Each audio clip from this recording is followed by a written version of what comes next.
तो इस वीडियो में हम लोग पढ़ने वाले हैं आईसीएसई क्लास 10 बायोलॉजी का एक बहुत ही इंपॉर्टेंट चैप्टर जो कि है ह्यूमन रिप्रोडक्टिव सिस्टम। अब कई बच्चों को इसमें प्रॉब्लम होती है समझने में, सो आज के इस वीडियो में हम इस चैप्टर को देखने वाले हैं। कई बच्चों ने बोला था इस टॉपिक के ऊपर वीडियो बना दीजिए, सो फाइनली वीडियो आ गया। ये है हमारा कंप्लीट सिलेबस जिसे मैं डिस्क्रिप्शन में दे दूंगा, वहां से जाकर तुम इसे डाउनलोड भी कर सकते हो। तो सबसे पहली बात आ जाती है कि हमारे रिप्रोडक्शन कितने टाइप्स की होती है। First is asexual reproduction.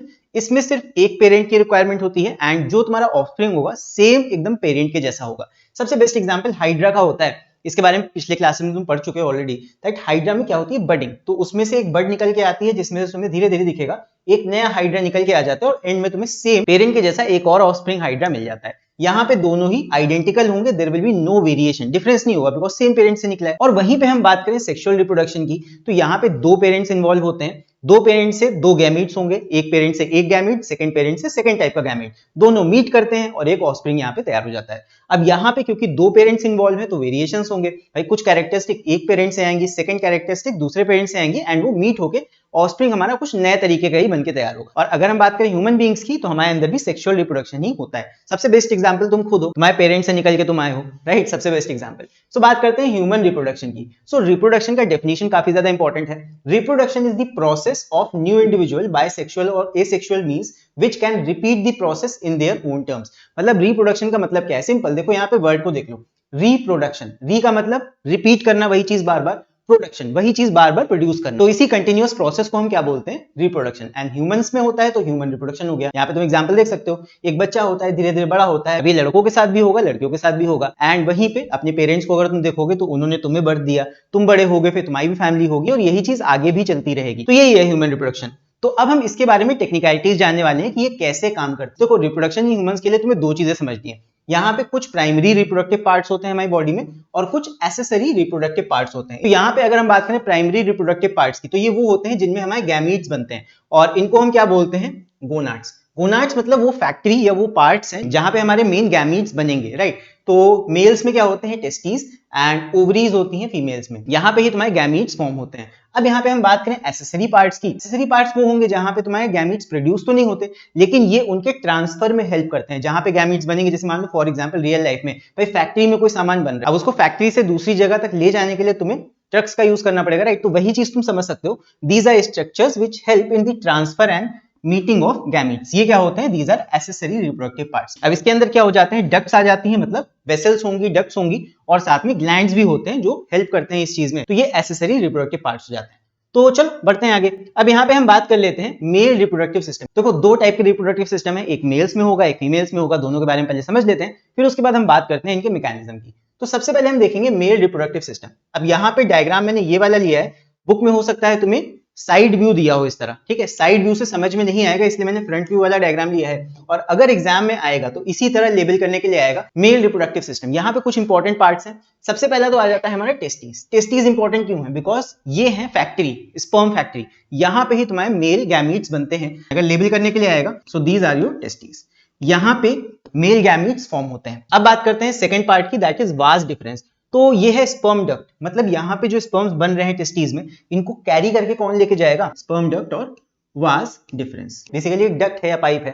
फिर उसके बाद अगर हम बात करें थर्ड पार्ट की, दैट इज पीनस। ये इलोंगेटेड पार्ट हमारा पीनस हो जाता है, ये यहाँ पे लेबल कर देंगे। एंड लास्ट में यूरेथ्रा। यूरेथ्रा बेसिकली एक डक्ट है जो कि तुम्हें अंदर अंदर ऐसे दिख रहा है। ये वाली जो डक्ट है यही है तुम्हारी यूरेथ्रा। ये लेबलिंग काफी ज्यादा इंपॉर्टेंट है, एग्जाम में कई बार आई है। एंड ये 2015 का ही डायग्राम मैंने पेपर से उठाया है, ये 2015 में पूछा गया है और ये दोबारा से भी पूछा जा सकता है, तो इसीलिए डायग्राम काफी इंपॉर्टेंट है लेबल करने के लिए। तो अब यहाँ पे इन पार्ट्स की लेबलिंग के साथ साथ इनके फंक्शंस भी आ जाते हैं। एंड मेनली यहाँ पे दो चीजों के फंक्शंस तुमसे पूछ सकता है। एक तो टेस्टिस का फंक्शन पूछ सकता है। टेस्टिस का फंक्शन क्या हो जाएगा? यहाँ पे स्पर्म्स प्रोड्यूस होते हैं या मेल गैमेट्स प्रोड्यूस होते हैं। और वहीं पे बात करें वास डिफरेंस की, सो ये कैरी करते हैं स्पर्म्स को। तो अब इसके बाद बात कर लेते हैं एसेसरी ग्लैंड्स की। अब ये वो ग्लैंड्स होते हैं जो डायरेक्टली इन्वॉल्व नहीं होते हैं बट कहीं ना कहीं ये हेल्प करते हैं रिप्रोडक्शन में। तो मेल रिप्रोडक्टिव पार्ट में तीन एसेसरी ग्लैंड्स हैं। First is seminal vesicles, second is prostate gland, third आ जाता है बुल्बोरेथ्रल ग्लैंड। तो इन तीनों की भी हम बात करते हैं। तो अब इसके बाद हम बात कर लेते हैं स्ट्रक्चर ऑफ टेस्टिस की। सो टेस्टिस में हमारे स्पर्म्स फॉर्म होते हैं, तो ये बहुत ही ज्यादा इंपॉर्टेंट है एंड ये पूछा भी जाता है, कई बार डायग्राम भी आ जाता है, इसके फंक्शंस वगैरह भी पूछ लिए जाते हैं। तो बात करें स्ट्रक्चर ऑफ टेस्टिस की, तो यहाँ पे each testis has many seminiferous tubules where sperms are produced. तो स्पर्म्स कहाँ प्रोड्यूस होते हैं? सेमिनिफेरस ट्यूब्यूल्स में। और यहाँ पे एक टर्म आ जाता है इस प्रोसेस को क्या बोलते हैं, स्पर्म्स के प्रोडक्शन को? It is known as spermatogenesis. Spermatogenesis, genesis का मतलब होता है प्रोडक्शन, तो स्पर्म्स प्रोड्यूस हो रहे हैं, तो this process is known as spermatogenesis. ये तुमसे डेफिनेशन पूछ सकता है या फिर मैच द फॉलोइंग करके आ सकता है या फिर कैसे भी क्वेश्चन आ सकता है एमसीक्यूज में। फिर इसके बाद चलो बात करते हैं एक और पॉइंट की। Now there are Leydig cells, interstitial cells, these secrete testosterone. अब ये भी तुमसे पूछ सकता है कि टेस्टोस्टेरोन कौन से सेल्स प्रोड्यूस करते हैं, तो ये भी काफी इंपॉर्टेंट हो जाता है। अच्छा, ये इंटरस्टिशियल सेल्स होते हैं लेडिक सेल्स। ये कहां पाए जाएंगे? यही सेमिनिफेरस ट्यूब्यूल्स के बीच में जो स्पेसेस हैं यहाँ पे तुम्हारे लेडिक सेल्स पाए जाएंगे और यही प्रोड्यूस करते हैं टेस्टोस्टेरोन। काफी ज्यादा इंपॉर्टेंट मेल हार्मोन है। Now sperms are produce in testis at a temperature 2 to 3 degrees lower than body temperature. जो टेस्टिस होते हैं वो बॉडी में डायरेक्टली अटैच नहीं होते, उनको अटैच करने के लिए बॉडी से ऐसे स्क्रोटल सैक होता है, इसके अंदर टेस्टिस होते हैं। तो ये किस लिए होता है? To maintain this temperature difference. ये टेम्परेचर डिफरेंस जब मेंटेन होगा तभी स्पर्म्स का प्रोडक्शन सही से हो पाएगा। And it is maintained by movement of scrotum wall. ये चीज तुमसे एग्जाम में पूछ सकता है रीजंस में। नेक्स्ट अब हम बात करते हैं एक्सेसरी ग्लैंड्स की। तो एक्सेसरी ग्लैंड्स में 3 हमारे ग्लैंड्स थे। First is seminal vesicle. Seminal vesicle क्या होते हैं? Pair of glands. ये कुछ सेक्रीशन प्रोड्यूस करते हैं जो कि व्हाइट कलर का होता है। ये फ्लूइड प्लस स्पर्म्स ये क्या बन जाते हैं? It is called semen। तो तुमसे सीमेन का पूछ सकता है क्या होता है? There is a fluid that is secreted by seminal vesicles which gets mixed with sperms to form semen। ये सीमेन हो जाएगा। फिर उसके बाद बात करते हैं प्रोस्टेट ग्लैंड की। So it produces an alkaline secretion into the semen। अब ये alkaline secretion किस काम आता है? बेसिकली फीमेल बॉडी में जब स्पर्म्स एंटर करते हैं तो वहां पे एसिडिक एनवायरनमेंट होता है। उसी एसिडिक एनवायरनमेंट को न्यूट्रलाइज करने के लिए, देखो केमिस्ट्री आ गई यहाँ पे, उसको न्यूट्रलाइज करने के लिए it needs a alkaline secretion, जो किससे मिलेगा हमें? प्रोस्टेट ग्लैंड से। काफी इंपॉर्टेंट है। इसके बाद बात करते हैं बल्बोयूरेथ्रल ग्लैंड की। नाउ इसको हम कॉपर्स ग्लैंड भी बोलते हैं। Basically these are 2 glands which open in the urethra. अब इस ग्लैंड में से भी एक सेक्रीशन रिलीज होता है जो कि लुब्रिकेंट की तरह एक्ट करता है सीमेन में। सो आई होप ये तीनों एक्सेसरी ग्लैंड्स के फंक्शन तुमको समझ में आ गए होंगे। तीनों का फंक्शन काफी ज्यादा इंपॉर्टेंट है। ये भी मैच द फॉलोइंग करके क्वेश्चन आ सकता है, काफी इंपॉर्टेंट है। नाउ नेक्स्ट इसके बाद अब हम बात करते हैं पाथ की। ये भी तुमसे अरेंज द फॉलोइंग करके पूछ सकता है कि बताओ स्पर्म का पाथ क्या होता है ट्रेवल करने का। सबसे पहले स्पर्म्स प्रोड्यूस कहां पे होते हैं? सेमिनिफेरस ट्यूब्यूल्स में।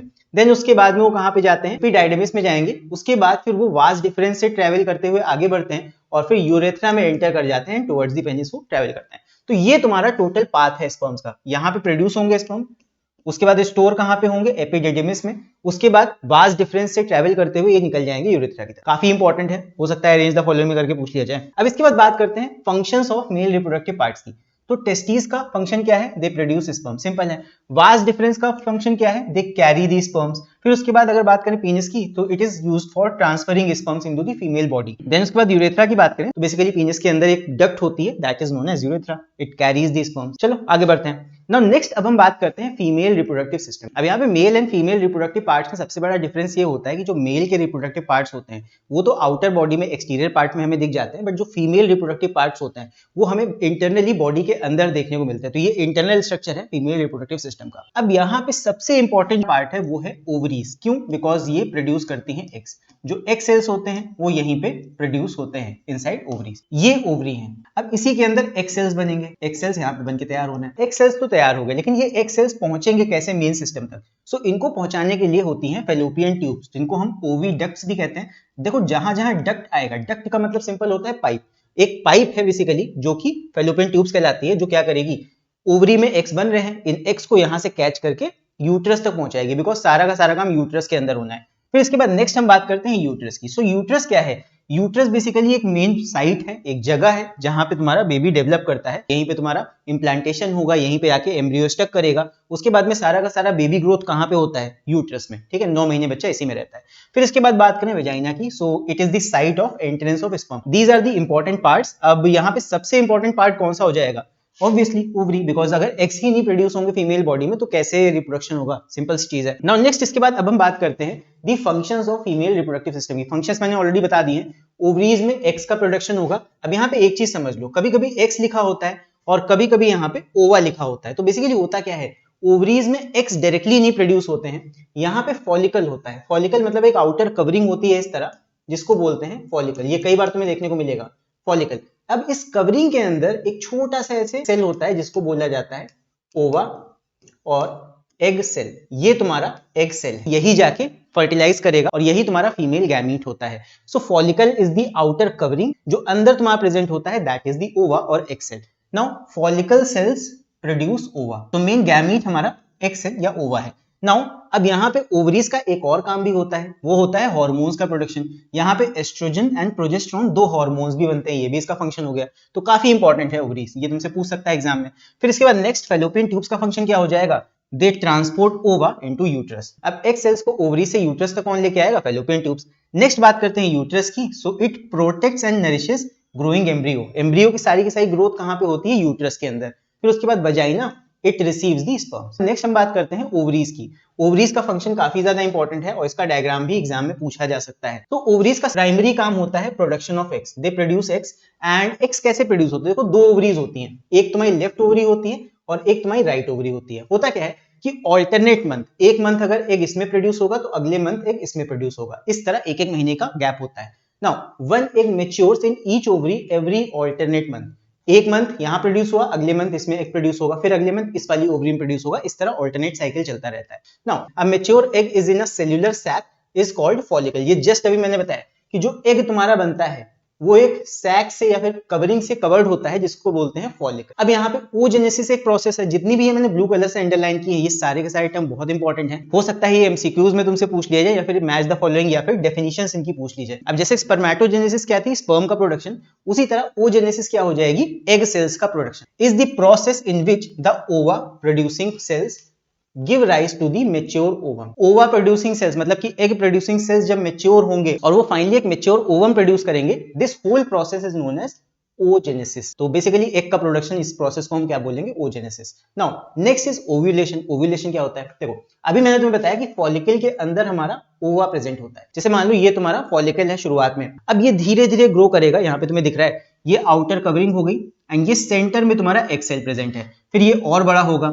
एक टाइम आता है 13th और 14th डे ऑफ साइकिल पे, जहां पे ये फॉलिकल रप्चर हो जाता है। It ruptures. रप्चर का मतलब ब्रेक हो गया और इसके अंदर से तुम्हारा एग सेल निकल के बाहर आ जाता है। So this process is known as ovulation. Ovulation क्या होता है, is the rupture of follicle releasing the egg. तो ओव्यूलेशन का डेफिनेशन बहुत ज्यादा इंपॉर्टेंट है, ये पूछा भी जा सकता है इनडायरेक्टली तुमसे। So ovulation is the rupture of follicle releasing the egg. Now जब एग रिलीज हो जाता है, रिलीज होने के बाद में this egg is picked up by fimbriae या फिर सीलिया। यहाँ पे अगर तुम देखोगे ये तुम्हारी ओवरी हो जाती है और यहाँ पे फेलोपियन ट्यूब्स में इस तरह सीलिया बने होते हैं और यहाँ पे फेलोपियन ट्यूब और ओवरी के बीच में गैप होता है। ये ओवरी है, ये फेलोपियन ट्यूब है, तो दोनों ऐसे स्टिक नहीं होती, दोनों के बीच में थोड़ा सा गैप होता है।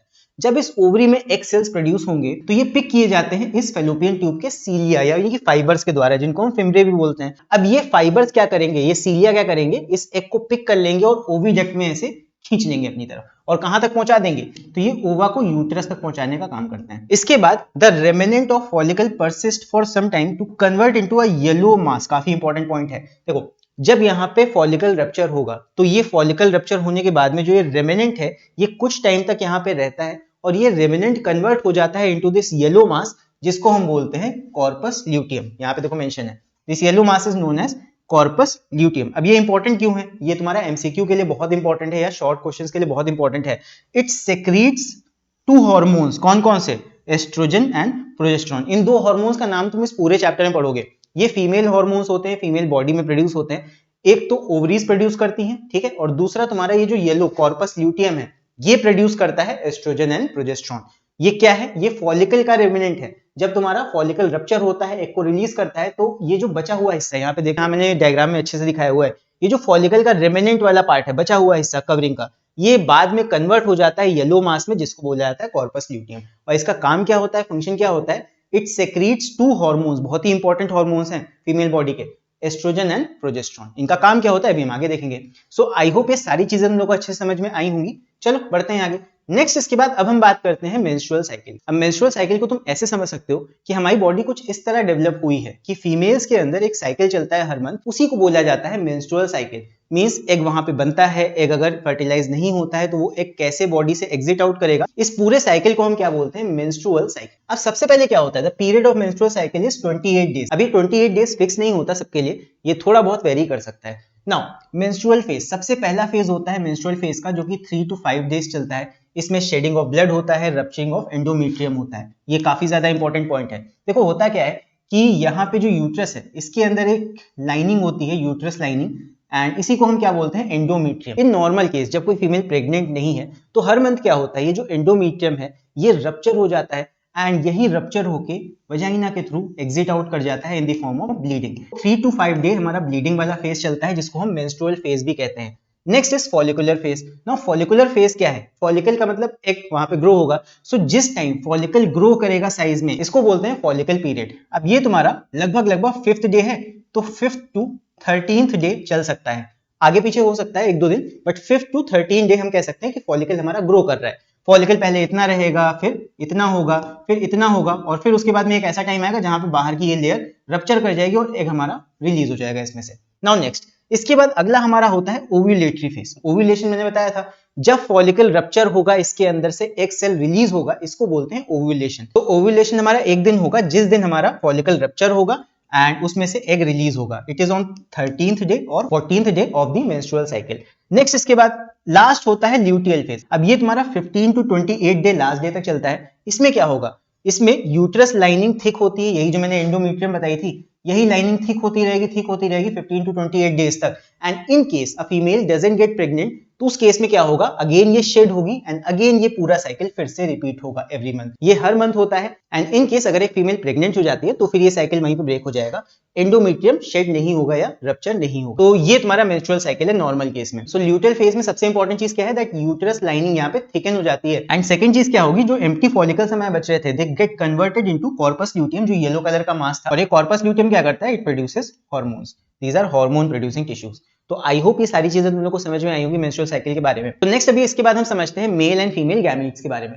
तो मेल गैमीट होता है हमारा sperm cell and female gamete होता है हमारा एग सेल। ये दो गैमीट्स हमें दिख रहे हैं, these are known as gametes, और इनको हम सेक्स सेल्स भी बोलते हैं।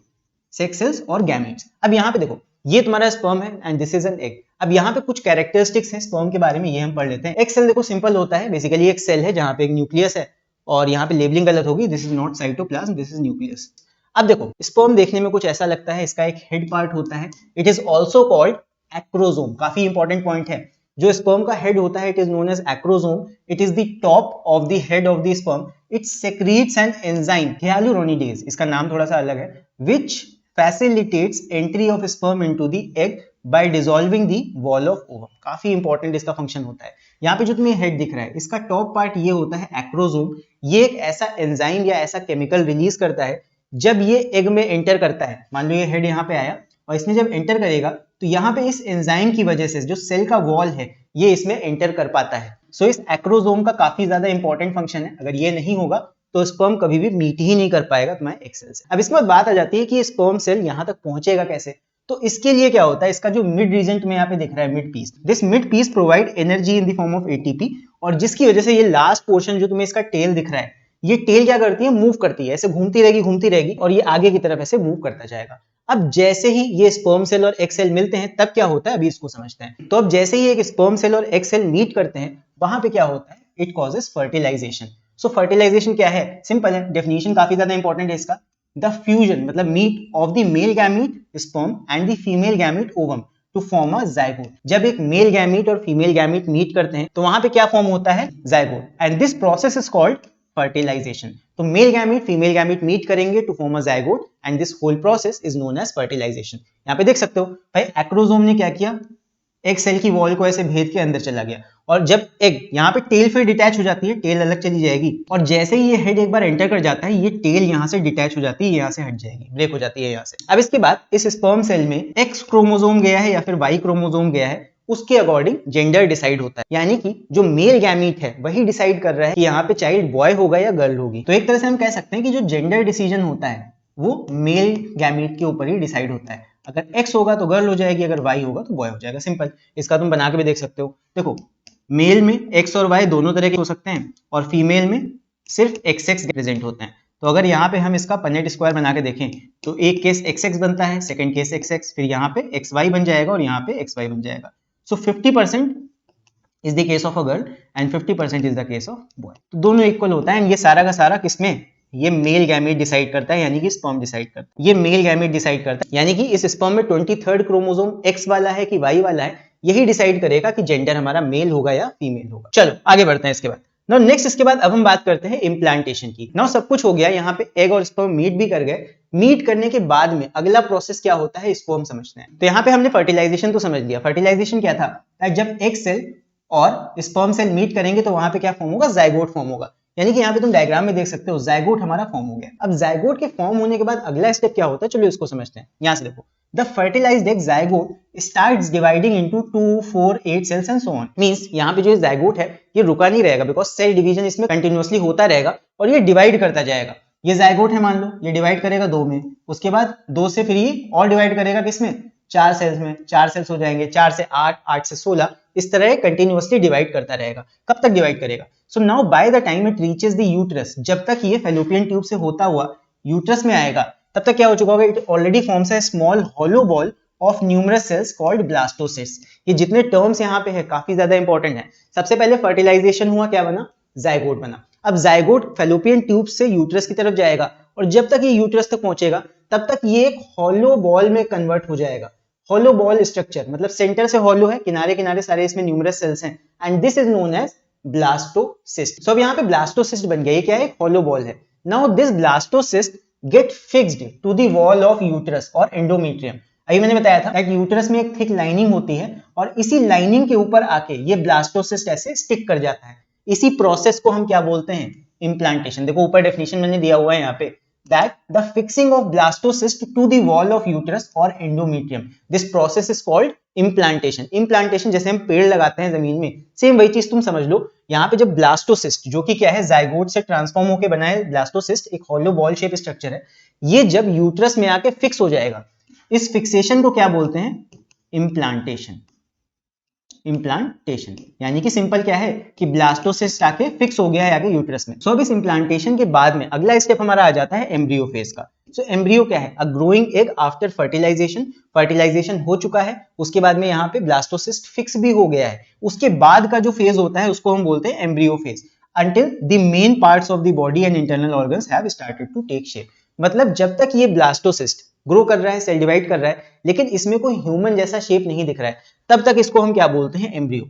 अब डेवलप होते होते थोड़े समय के बाद जब हमें एक ह्यूमन लाइक शेप दिखाई देने लगेगा, so that is known as foetus. ये कब होता है, when embryo starts having a look of a baby from 7 weeks of gestation. तो यानी कि 7 वीक्स के बाद वो एक ह्यूमन लाइक स्ट्रक्चर ले लेता है, then it is known as a foetus. Foetus बोलते हैं तब उसको। तो ये सारे के सारे टर्म्स बहुत इंपॉर्टेंट है। जब फर्टिलाइजेशन होगा सबसे पहले क्या फॉर्म होगा, जाइगोट। जाइगोट जब तक यूट्रस में पहुंचेगा वो बन जाएगा ब्लास्टोसिस्ट। इसके बाद फिक्सेशन होगा यूट्रस में, फिक्सेशन के बाद में it will turn into embryo. Embryo भी ग्रो होता रहेगा 7 वीक्स तक। देन आफ्टर 7 वीक्स जब वो एक ह्यूमन लाइक शेप ले लेगा, then it is known as foetus. तो ये सारे के सारे फेज तुम्हें पता होने चाहिए। हो सकता है अरेंज द फॉलोइंग में आ जाए, या फिर हो सकता है तुमसे इनका डेफिनेशन पूछ लिया जाए, राइट। तो ये काफी इंपॉर्टेंट है। नाउ अब हम फीटस फेज तक आ चुके हैं। अब इसके बाद क्या है, इसके बाद हम सीधे सीधे बोल देंगे that a woman is pregnant. तो प्रेगनेंसी क्या होती है, the state of carrying unborn young inside the body.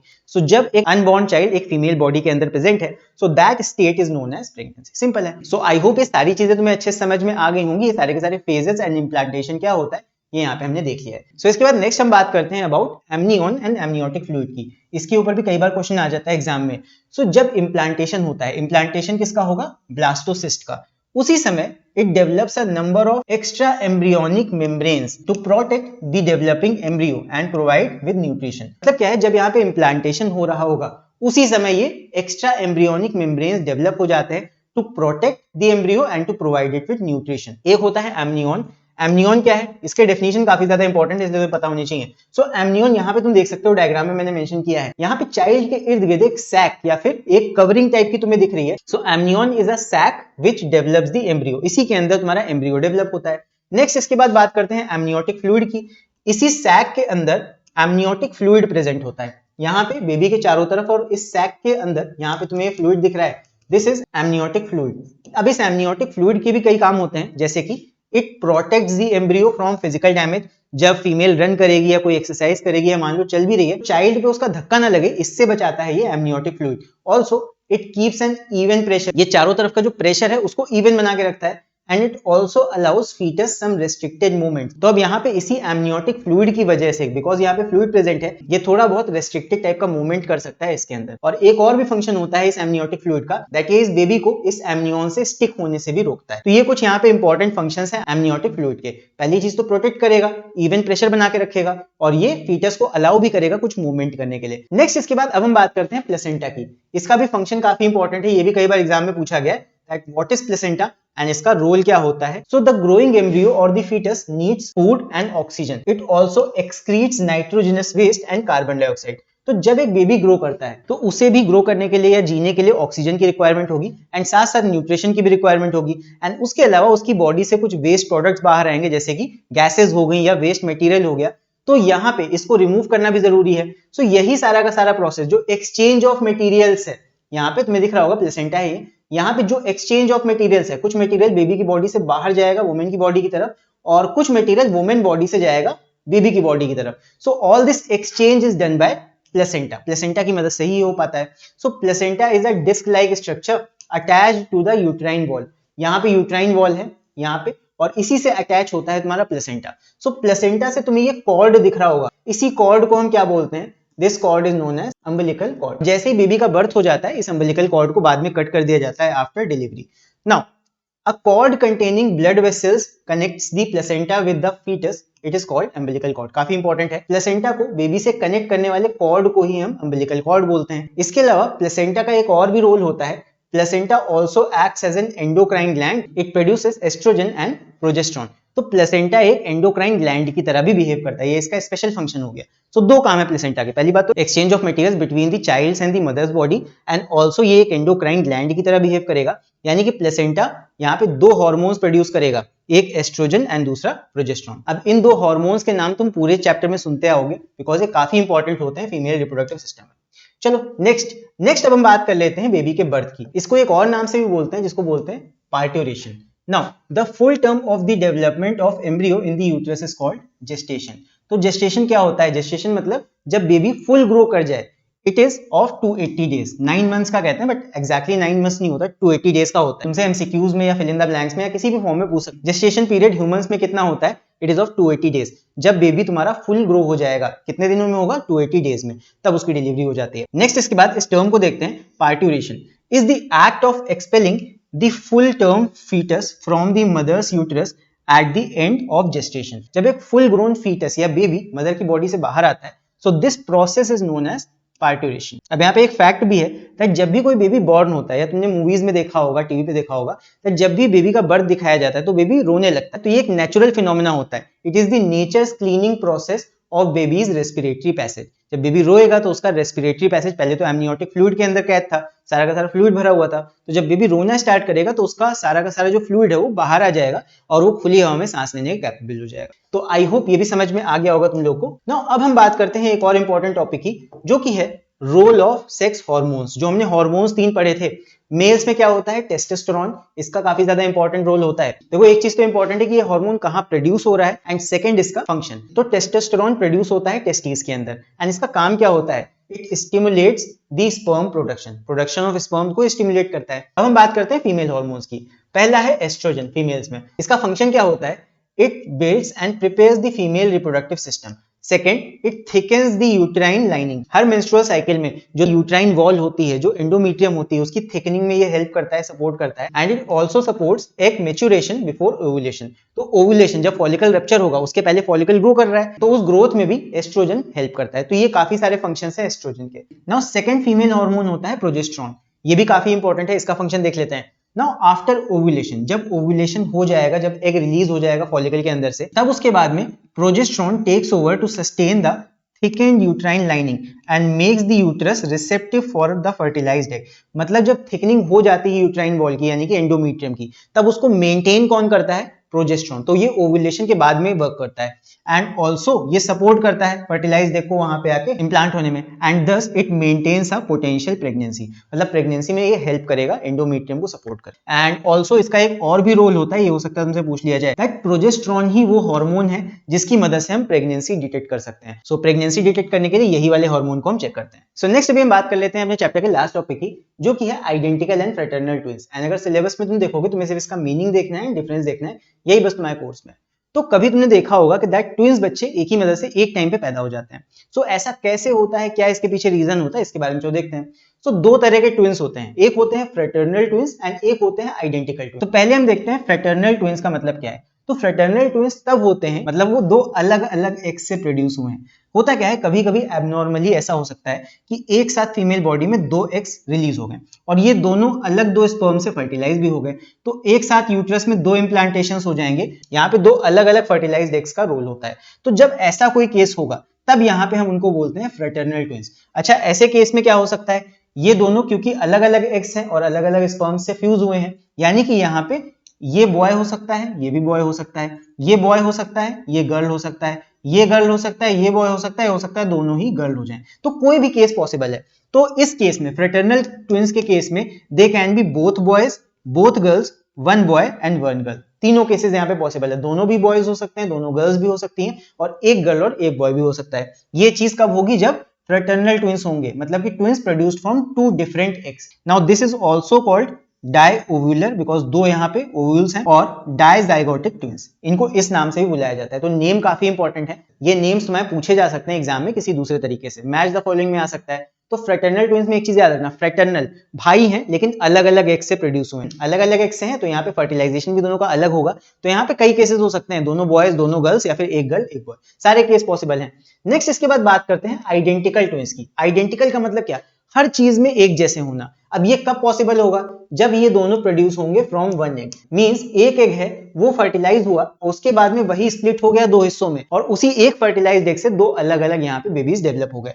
सो इस केस में क्या होगा, बिकॉज फर्टिलाइजेशन सेम हुआ है, तो जो हिस्सा निकला है, अगर ये बॉय होगा तो ये भी बॉय होगा, अगर ये बॉय है तो ये भी बॉय होगा, अगर ये गर्ल है तो ये भी गर्ल होगा। डिफरेंट नहीं हो सकता, आइडेंटिकल में दोनों सेम जेंडर के होते हैं।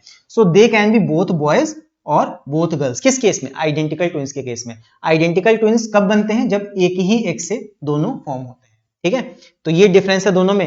And also they are very similar, similar होंगे सीधी सी बात है, बिकॉज एक ही फर्टिलाइज्ड एग से दोनों बने हैं। बट यहाँ पे उनके फिंगरप्रिंट्स अलग होंगे, बर्थमार्क्स अलग होंगे, एंड इवन उनकी हैंडराइटिंग भी सेम नहीं होगी। काफी डिफरेंसेस भी देखने को मिलेंगे, बट 90% चीजें उनमें तुम्हें सेम देखने को मिलेंगी। सो बस यही लास्ट टॉपिक था हमारे चैप्टर का। अब इसके बाद एक और टॉपिक यहाँ पे देख लेते हैं जो बुक के तुम्हारे लास्ट में मेंशन है, बट ये तुम्हारे कोर्स में उस तरह नहीं है, बट ये समझने के लिए तुम समझ सकते हो, काफी इंपॉर्टेंट है। जब भी तुम बाहर जाते हो या रोड्स पे ट्रैवल करते हो, तुमने देखा होगा अक्सर कई जगह पे इस तरह के बोर्ड लगे होते हैं जहाँ पे लिखा होता है IVF।